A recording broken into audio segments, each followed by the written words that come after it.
Hello dear student.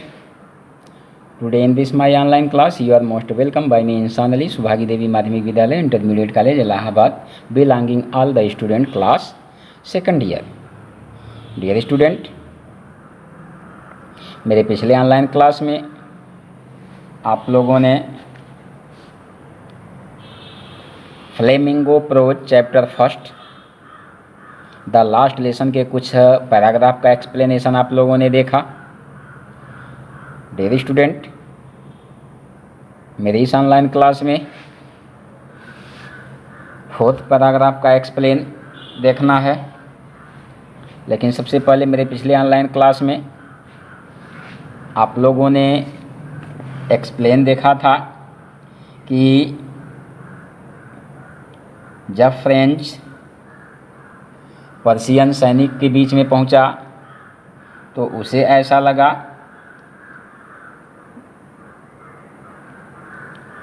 कि उसका मजाक उड़ाया जा रहा था और फ्रेंच बुरी तरह से हाँफता हुआ एम हैमल के छोटे से बागीचे में पहुंचा।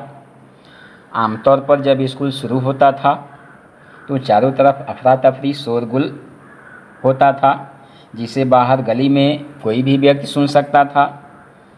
मेज़ों का खोला जाना और बंद किया जाना, बेहतर समझने के लिए कानों पर हाथ रखकर स्वर में पाठों का जोर जोर से दोहराना और अध्यापक के विशाल पैमाने का मेज से टकराना, ये सब होता था। परंतु अब इस समय कुछ ऐसा नहीं था, माहौल शांत था। फ्रेंच को पूरा भरोसा था कि हो हल्ला के बीच में वह बिना किसी को दिखाई पड़े अपने मेज़ पर पहुंच सकता था। परंतु उस दिन ऐसा कुछ भी नहीं था। मालूम हो रहा था कि संडे का दिन हो, रविवार का दिन हो। फ्रेंच खिड़की से अपने सहपाठियों की तरफ देखा। वे पहले से ही वहां अपना स्थान ग्रहण कर चुके थे और एम हैमल अपने भयानक डंडों को बगल में दबाए इधर से उधर घूम रहे थे। फ्रेंच को दरवाज़ा खोलना पड़ा और सबके सामने ही अंदर जाना पड़ा। आप कल्पना कर सकते हैं कि फ्रेंच उस समय कितना शर्मिंदा था और कितना डरा हुआ था। तो डियर स्टूडेंट, मेरे पिछले ऑनलाइन क्लास में आप लोगों ने इतने व्याख्या देखे थे, सुने थे। आइए फोर्थ पैराग्राफ में चलते हैं। I jumped over the bench after reaching there. French jump upon the bench. जब फ्रेंच वहाँ पहुँचा तो वह, देखिए, I jump over the bench and sat down at my desk. French bench से कूदा और अपनी डेस्क पर जा बैठा। Not till then, when I had got a little over my fright, did I see that our teacher had on his beautiful green coat, his frilled, देखिए, his frilled shirt and the little black silk cap, all embroidered, that he never wore except on inspection. Inspection, overview, निरीक्षण करना, and prize days. तब तक उसने यह नहीं देखा कि उसके अध्यापक ने सुंदर हरा कोट, अपनी झालरदार शर्ट और काली छोटी सिल्क की टोपी पहन रखी थी, जिस पर नक्काशी की गई थी और जिन्हें वे निरीक्षण तथा पुरस्कार वितरण के दिनों के अलावा कभी कभी पहना करते थे। Besides, the whole school seemed so strange and solemn. इसके अलावा पूरा विद्यालय बहुत ही विचित्र तथा गंभीर लग रहा था। But the thing that surprised me most was to see on the back benches that were always empty, the village people sitting quietly like ourselves. Old Hauser with his three-cornered hat, the farmer mayor, the farmer postmaster, and several other besides. किंतु जिस चीज़ का उसे सर्वाधिक आश्चर्य हुआ वह यह था कि हमेशा खाली रहने वाली पीछे की बेंचों पर गांव के लोग हमारी ही तरह चुपचाप बैठे थे, अपना तिकोना टोपा बहने। बूढ़ा भूतपूर्व मेयर, भूतपूर्व पोस्टमास्टर और इनके अलावा कई अन्य लोग भी थे, जो सभी लोग वहाँ पर बैठे हुए थे। Everybody looked sad. Those person who were sitting on the benches, the whole person were so sad. हर एक व्यक्ति बहुत दुखित था।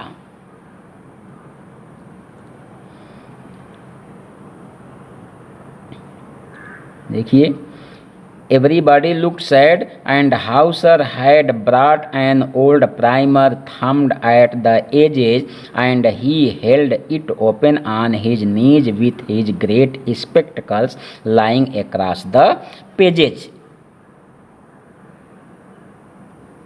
और बूढ़ा व्यक्ति एक पुरानी बाल पोथी लाया था, जिसके किनारे अंगूठों से पेज उलटने के कारण गंदे हो रहे थे, और उसने इसे अपने घुटनों तक देखिए, घुटनों तक खुला रखा था, और उसका बड़ा सा चश्मा पृष्ठों पर पड़ रहा था। तो डियर स्टूडेंट, यह रहा 4th पैराग्राफ। आइए 5th पैराग्राफ की तरफ चलते हैं। Come to the next paragraph.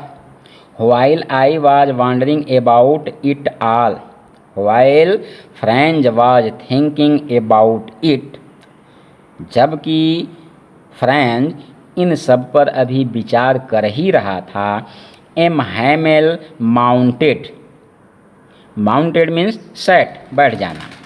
M Hamel mounted his chair, उसके टीचर एम हैमेल अपनी कुर्सी पर बैठ गए।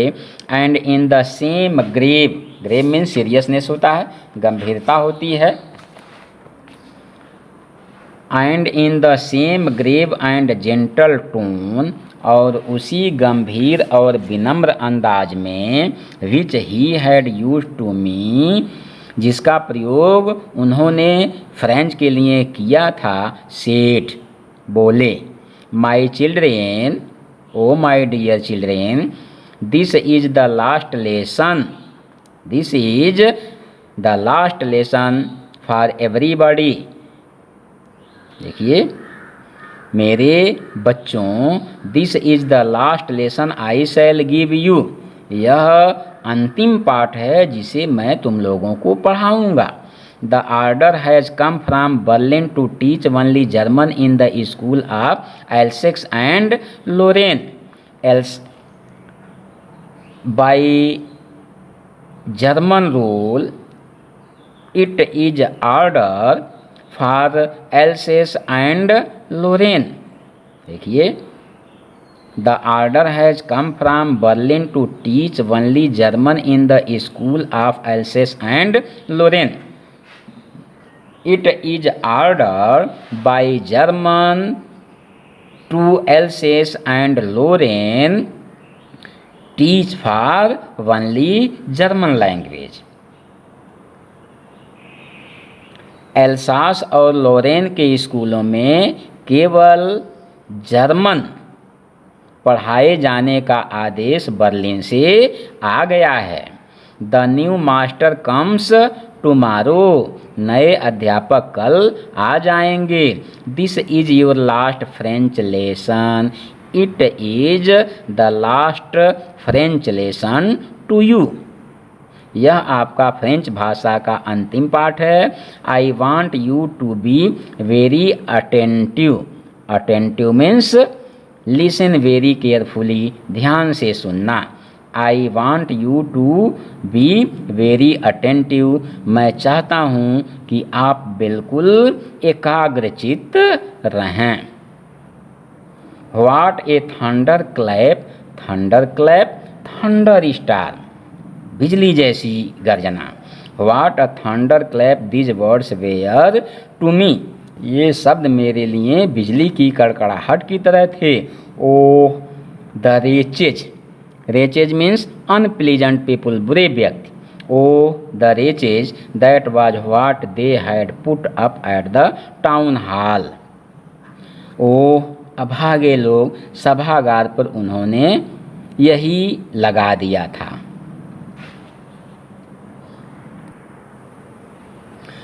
Come to the next paragraph. My last French lesson, sign of exclamation. Oh, it is my last French lesson. French भाषा का मेरा अंतिम अध्याय. Why? Here a sign of grief. अरे, I hardly knew how to write. अभी मैं मुश्किल से ही लिखना जान पाया था. I should never learn any more. अब मैं आगे कभी भी कुछ भी नहीं सीख पाऊँगा. I must stop there then. उसी समय मुझे रुक जाना होगा. Oh, how sorry I was for not learning my lessons, for seeking birds' eggs or going sliding on the shore.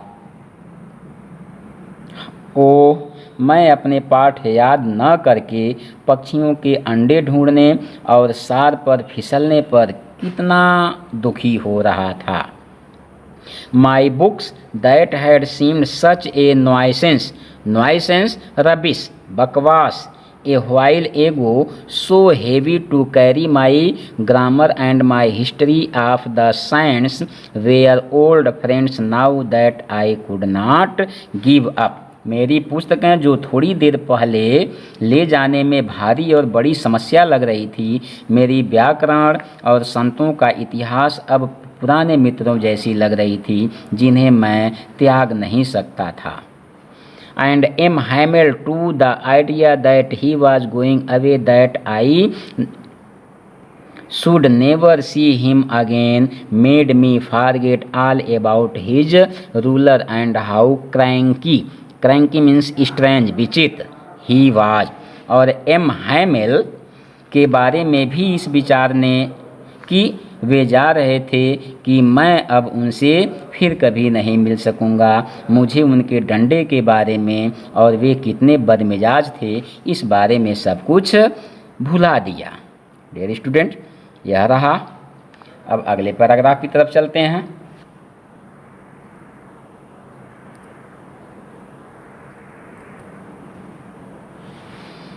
Poor man. Here poor man for his teacher are 5 by 2 French teacher M. Hamel. Poor man, बेचारा आदमी.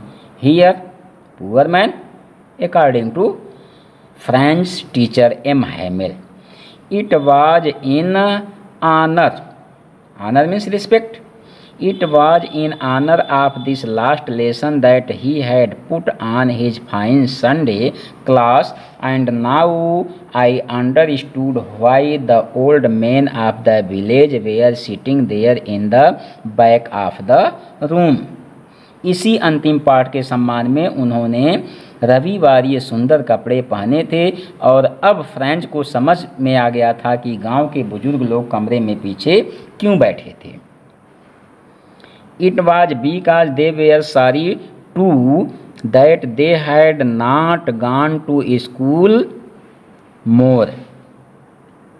इसलिए कि उन्हें भी दुख था कि वे और ज़्यादा स्कूल नहीं गए थे.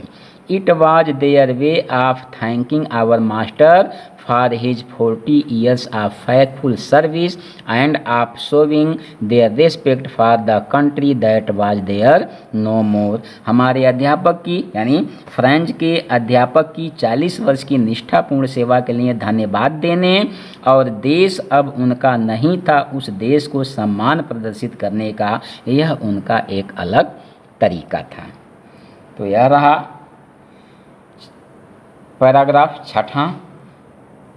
कम टू 7th पैराग्राफ. 7वें पैराग्राफ की तरफ चलते हैं.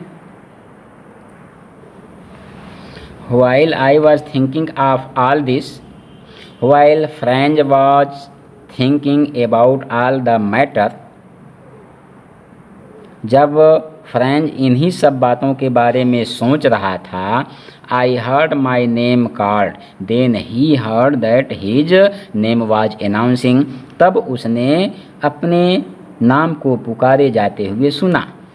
It was my turn to recite. Recite means to say loud a piece of writing. रचना सुनाना. It was my turn to recite. अब बोलने की बारी उसकी थी.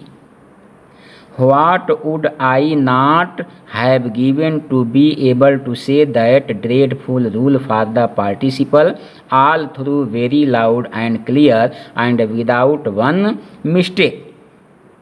Without any mistake, बिना किसी गलती के पार्टिसिपल के भयानक नियम को पूरा पूरा जोर जोर से और स्पष्ट सुनाने में समर्थ होने के लिए फ्रेंच क्या कुछ करने को तैयार नहीं था. अर्थात पार्टिसिपल के कठिन नियमों को जोर से और स्पष्ट रूप से बिना किसी त्रुटि के पढ़ने को बहुत इच्छुक था. But I got mixed up on the first words and stood there holding on to my desk, my heart beating and not daring. Daring means gathering courage, हिम्मत जुटाना, to look up. किंतु फ्रेंच पहले शब्दों पर ही उलझ गया और मेज पकड़कर खड़ा रह गया. उसका दिल बहुत तेजी से धड़क रहा था और उसमें ऊपर की ओर देखने की हिम्मत नहीं थी. Dear student, here are seventh paragraph. I hope you will be understand the explanation, and if you may find some botheration, then please contact me. Thank you.